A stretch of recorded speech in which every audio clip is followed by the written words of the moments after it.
everyone, welcome back to my channel, Shamarie. Today I'll be doing my June TBR. Before I get started, if you're new to this channel, please don't hesitate to subscribe down below, as well as hit the notification bell. And if you're new, hi, hello, I'm Stephanie and I do a lot of Bookish content. And all I can say is that May has not been great for me. This is the stack of books I was supposed to read for the month of May. As you can tell, this stack is quite long still because I am still on my first read. So not doing the greatest, but let's just kind of let's move that aside and jump into my June TBR. First things first, I have my book club pick, and that is Quicksilver by Callie Hart. This is a chunker, so I'm really hoping I get a head start on this in the beginning of June because I know it'll take me a while to read it, but it's supposed to be amazing apparently. Like, I've heard only positive reviews, like rave reviews about it, so I have very high hopes for it. So all I know is that this says, do not touch the sword, do not turn the key, do not open the gate. It follows a 24-year-old female, Ceres Fane, who is good at keeping secrets, but she has some sort of strange power, and then she ends up coming face to face with death himself, and she reopens the gateway between realms and is transported to a land of ice and snow. The Fae have always been stuff of legends, myth, nightmares, but turns out they're real, and she has landed right in the middle of a centuries-long conflict that might just get her killed. Very interesting. All right, then moving on to my normal TBR prompts. Let's have 5 picks, as always, 5 prompts. Prompt number 1.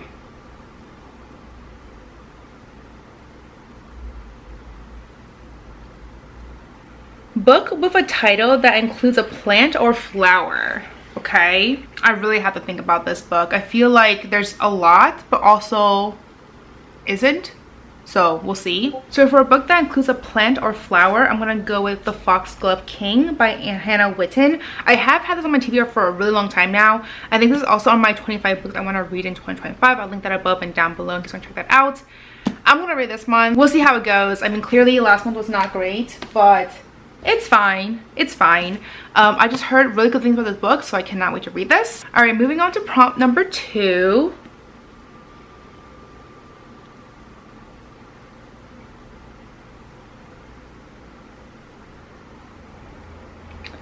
Okay, translated book. I mean, normally that's easy because I usually read a lot of manga, but I also have not read manga in forever. My last one I read was Solo Leveling because I was obsessed. I'm obsessed with that show. You don't understand. I rewatched the entire season 1. I watched season 2 and then rewatched parts of season 2 because I was like, the scenes were just spectacular. And then I read the entire manga. Like, I was obsessed. So yeah, other than that, I haven't really read that many translated books except for Before the Coffee Gets Cold series. So I have to think of a book to read for this one because I just don't really have a lot, to be quite honest. For translated books, I'm gonna go with manga, which obviously. So I am technically in the mid-series of a manga called Gaku and Alice. I was supposed to finish it last year. Got to volume like 20 something, 24. And so I'm gonna read 24 as my next read because that's the only one I have right now. So I'm gonna read that one. I'm gonna try to finish it this year. We'll see. I don't know. I was obsessed with the show, the anime series. Like, I don't know when it came out, like for how long ago. And then I was waiting for the series to finish, and now it has. It's been finished for many years now. But now I just feel like I'm not as in love with it. I also had read the series back in like college or something, so it's been a long time since then, or like watched the anime. I don't know, but we'll see. I'm gonna read that one next and try to finish the series. All right, moving on to prompt number 3.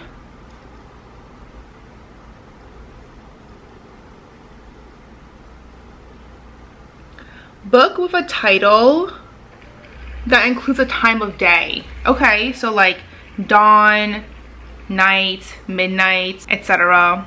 Should be easy enough. We'll see. Book of a title that includes a time of day. I'm gonna go with 1,000 Steps into Night by Tracy Chee. This is on my TBR for a really long time now. I love the cover. It says, Miyoko has known something was different as soon as the Xiaohua kissed her. She felt it deep inside her, the sensation of a seed opening, a cold tendril warming its way out.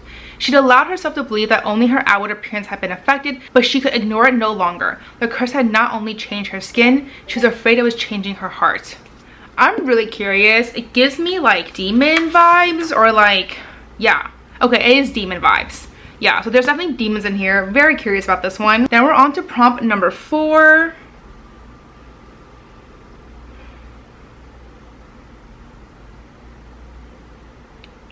Okay, 2025 new release. I have a lot for this one. I mean, all of these books up here are, and down here are books that I've gotten recently. I'm going to do a book haul video soon, just because I have a lot of books that I need to talk about them. 2025 release, I'm going to go with Oathbound by Tracy Deonn. This is, I don't know if this is the 3rd and final book of the series. It might be a trilogy, I don't know. This is the 3rd book though of the series Legendborn. I really enjoyed the first one. The second was a little bit slower, but I still enjoyed it, so I'm really excited to see where this book takes me. And it's essentially a gender-bended retelling of King Arthur. And then finally, my last prompt over here, prompt number 5.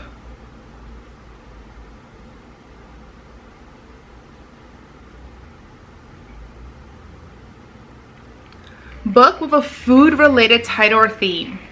Okay, some of these are kind of obscure. I did use ChatGPT like ages ago to come up with these prompts, so I don't know, we'll see how these goes, but let me find something. This one was surprisingly hard to find. A book that is related to food somehow, or has a food related title. I could not find a single book on here. I read all like the cafes, the bakeries, the cupcake books, like all those like cutesy romances. I read them all already. I don't have them anymore. So all I can find were the words blood and a heart. And honestly, they are technically food. So I'm gonna go with it. I'm gonna read A Bright Heart by Kate Chen Lee. I've definitely had my share of chicken hearts before, so I'm gonna go with that as the food related. It's a little bit of a stretch, but not really. But yeah, this cover is so beautiful. And all I know is that it says, what if you could avenge your own murder? Ming Xin outsmarts 3 princes to help the man she loves become king. But she doesn't see Ren's betrayal coming, not until she's lying in a pool of her own blood on the palace steps. As she's dying, she makes a desperate plea to the gods to turn back time and give her a chance to make things right. She wakes up 2 years earlier, her prayer granted, and swears 2 things. Ren will never become king and she will never fall in love again. Dun dun dun. I'm actually really curious about this. This sounds really good. Alright, so these are the 5 books I'll be reading, plus my manga and my book club. But let's go with another pick of this. I'm gonna just do one this time because I feel like last month I was way too ambitious and I should not have been that ambitious. Lies of Locke Lamore. Okay, I already read that book, or actually I DNF'd that one. Next one. If I don't have a next one, I'm gonna try to finish up my reads for May instead and try to catch up there. But let's see what is next. Bride. So I read that book already, so obviously that is that with this TBR. If I manage to finish all these books, I will continue with my May books instead. So yes, these are the books I'll be reading for the month of June. I'm excited about them, but honestly, like, I'm still reading that goddamn book. It's called Children of Time, by the way. That's a book I'm still reading. I'm about halfway through. I've been reading it all month long, and it's not like the book is bad per se. It's just like it's really hard to get into, and it's also very dense. And I don't know why at the end of the month I was like, yes, this is the book I want to read next. I was in the mood for it, and then it plateaued because it's just a really dense, heavy book. And I've been reading a couple chapters every day, but it's slow going, but it's very fascinating, the whole world system. It's essentially like a sci-fi novel where decades, centuries ago, humans, as we know now, something happens, and so they're like trying to terraform other planets. And there's a doctor who's like extremely intelligent, and she's like, no one understands what I'm talking about. And she's trying to like have this intelligent, like she creates some sort of virus to kind of speed up evolution for different animals.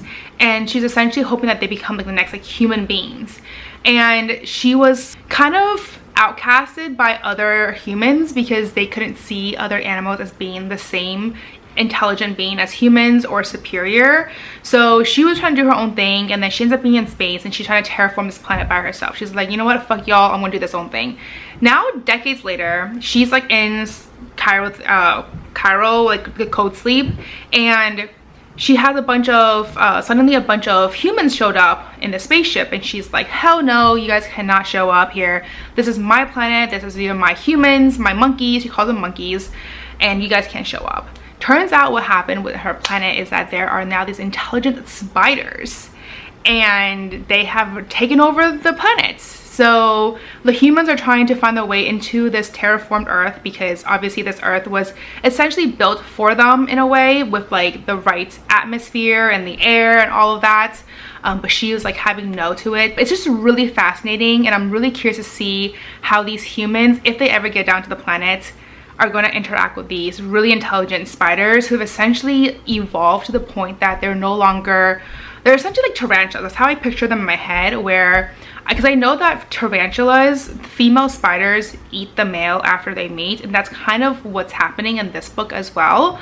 So I'm assuming they're like tarantulas, but they're like giant size. They're like the size of someone's like arm essentially, so they're fucking huge, and they're intelligent. They have their own society, they have their own culture. They no longer eat the males based on instinct anymore. It's more of like, oh, if they deemed like the male worthy for a meal or something like that, they'll eat the male. So they've like evolved to some degree. It's really fascinating, but it's like a fucking long ass book. So that's a book that I am slowly getting through this month. So yeah, that's what's safe for this video. So all the books I'll be reading for the month of June. Let's hope to me reading them. But I definitely have to read Callie Hart, because that is my book club pick and that's the one I picked. So I definitely want to read that one ASAP. But yeah, let me know down below, what books are you planning to read in the month of June? If you have read any of these books before, let me know what your thoughts are. What are you guys currently reading? But as always, if you like this video, please do give me a thumbs up. It really helps out my channel. And if you see more of me, please don't hesitate to subscribe down below, as well as hit the notification bell. And as always, don't forget to follow me on Twitter and Instagram, and I'll see you guys next time. Bye.